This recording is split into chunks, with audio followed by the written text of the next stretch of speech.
करण्याची प्रक्रिया पार पाडली होती। तर आणखी एक महत्त्वाची अपडेट आपण देतोय पुन्हा एकदा। ठाकरेंच्या शिवसेनेचे 2 खासदार लोकसभा अध्यक्ष ओम बिर्लांच्या भेटीसाठी दाखल झालेत।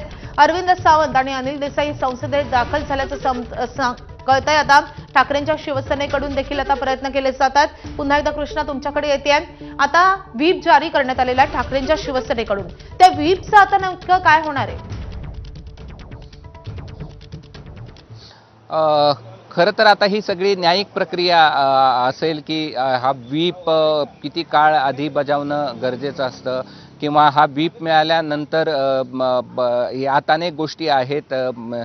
त्यांना उद्यापर्यंत पोहोचायला सांगितलेलं आहे। त्यामुळे या सगळ्यात आता ह्या व्हीपचं नेमकं काय होणार आहे हे देखील कायदेशीर प्रक्रिया आहे। त्याआधी गट स्थापन झाला आहे की ह्यांचा व्हीप नंतर गेला आहे, ह्या दोन्ही गोष्टी पुन्हा कायद्याच्या अनुषंगानं पुढे येतील। आणि आता ह्या आपण पाहिलं तर कॅबिनेट देखील दाखल केलेलं होतं, म्हणजे की आमचं म्हणणं ऐकून घ्या अशा पद्धतीचं देखील पत्र ओम बिर्लाला दिलेलं होतं। आता ह्या दोन्ही कायदेशीर बाबी आहेत आणि आता ह्या कायदेशीर प्रक्रियेमध्ये पुढे या निश्चितच आपल्याला न्यायिक प्रक्रियेमध्ये पाहायला मिळतील आणि त्याची उत्तरं देखील आपल्याला या सगळ्या प्रश्नांची निश्चित मिळण्यासाठी कायदेशीर प्रक्रियाची समजून घेणं गरजेचं असणार आहे। अर्थात आता या सगळ्या कायदेशीर बाबी सुरू होतील। आपण 2022 मध्ये देखील पाहिलेलं होतं। अशाच प्रकारे आधी विधानसभा अध्यक्षांच्या कोर्टात हा चेंडू गेला, त्यानंतर थेट सुप्रीम कोर्टापर्यंत यावर अनेकदा सुनावण्या झाल्या ज्या अजूनही प्रलंबित आहेत। मात्र कृष्णा, आज जे शेवटचे खासदार कदाचित या खासदारांच्या गटामध्ये सामील झाले ते होते ओमराजे निंबाळकर, त्यामुळे त्यांच्याविषयी बोललं पाहिजे। आता संजय राऊतांनी देखील एक घणाघाती आरोप त्यांच्यावर केलेला आहे। हे सगळं पाहता जे ओमराजे निंबाळकर लोकसभा निवडणुकीत अतिशय भावनिक नोटवर निवडून आलेले होते, मोठ्या फरकाने निवडून आलेले होते, ठाकरेंच्या खूप जवळचे खासदार अशी त्यांची ओळख होती, ते ओमराजे निंबाळकर यांनी ठाकरेंची साथ सोडणं हे त्यांच्यासाठी किती धक्कादायक असणार आहे आणि अर्थात ओमराजेंचं शिवसेनेमध्ये जाणं हे किती मोठी गोष्ट आहे। मराठवाड्यातलं एक मोठं नाव आता शिवसेनेत दाखल झालंय।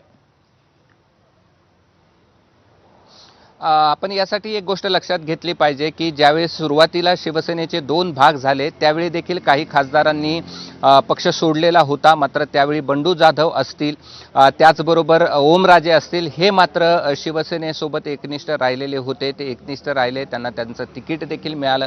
एवढंच नाही तर हे पुन्हा या ठिकाणी मोठ्या फरकानं निवडून आले हे देखील आपल्याला समोर आलं। मात्र आता नेमकं असं काय झालं की पुन्हा दुसऱ्या म्हणजे निवडून आल्यानंतर 1-1.5 वर्षातच त्यांनी पुन्हा एकदा पक्ष बदलण्याचा निर्णय घेतला आणि एकनाथ शिंदे यांच्यासोबत जाण्याचा निर्णय घेतला। जी माहिती मिळते, ज्याचा उल्लेख या ठिकाणी या संजय राऊत यांनी आपल्या पत्रकार परिषदेमध्ये केलेला होता की त्यांच्या ज्या वडिलांचा खून झालेला होता त्याचा जो निकाल आहे तो त्यांच्या बाजूने लावण्यात येईल अशा प्रकारचं त्यांना आश्वासन दिल्याचं संजय राऊतांनी सांगितलं।